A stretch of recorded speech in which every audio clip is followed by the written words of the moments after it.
Hey, what's going on, guys? So it seems like Wuchang Fallen Feathers has fallen under a lot of criticism from the player base. This was actually reported by Chris Scullion that this happened after a most recent update to the game. This update is the 1.5 patch that was released earlier this week, which was supposed to fix like numerous bugs and like glitches and stuff like that. Apparently, there is one patch note that reads, however, that they made adjustments to animations, values, and level design for certain NPCs and AI, added dialogues for some NPCs to complete some plot points.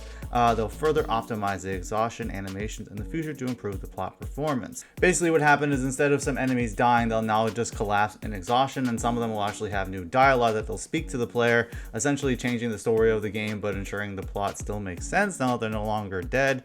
That's actually a pretty huge change as far as the gameplay experience goes. Thankfully, I actually haven't gotten that far in the game, so I don't really notice the difference myself personally. There's a modder on Twitter called Lance McDonald who posted their complaints about the new update, saying that this is actual censorship due to pressure from Chinese players who were upset about being able to kill historically significant characters from the end of the Ming Dynasty. Some examples they talked about is how in chapter 4 it's like really easy. There's some spoilers here, by the way, if you haven't gotten that far.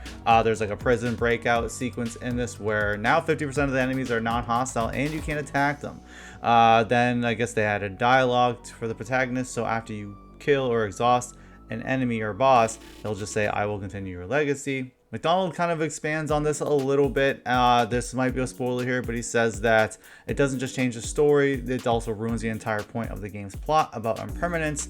The entire plot of the game is about the Ming Dynasty coming to an end and the folly of refusing to let it end, and the protagonist's sister dying and the following refusing to accept her death. Then they do this mess, and now I don't even know what. Another example that McDonald used was the fight against Zhao Yun. Now, instead of facing Zhao Yun yourself, it looks like the player is going to be looks like they're fighting their spirit instead. Previously, when he was defeated, he died saying, "The mortal dream fades, my tale concludes. I understand now, all is as it should be." Now, however, he laughs and says, "Ha, still set on this path? Good. That was the trial's purpose all along." So I'm not going to go too far down the road here. Obviously, there are some issues with the player base and the fact that the developers made some pretty drastic changes, it seems like, to the main gameplay of it. But either way, I'm interested to get to these points in the game and see these changes for myself. I haven't really gotten that far in this game. It's not a game that I'm actually super enjoying right now. It's just the combat's a little lacking in my opinion. Maybe somebody smarter than me will tell me that I just got to get good, because that's what you guys do. But let me know what you guys think down below. Are you somebody who's bothered by this? Did you even notice the difference? Let's talk about it. Peace.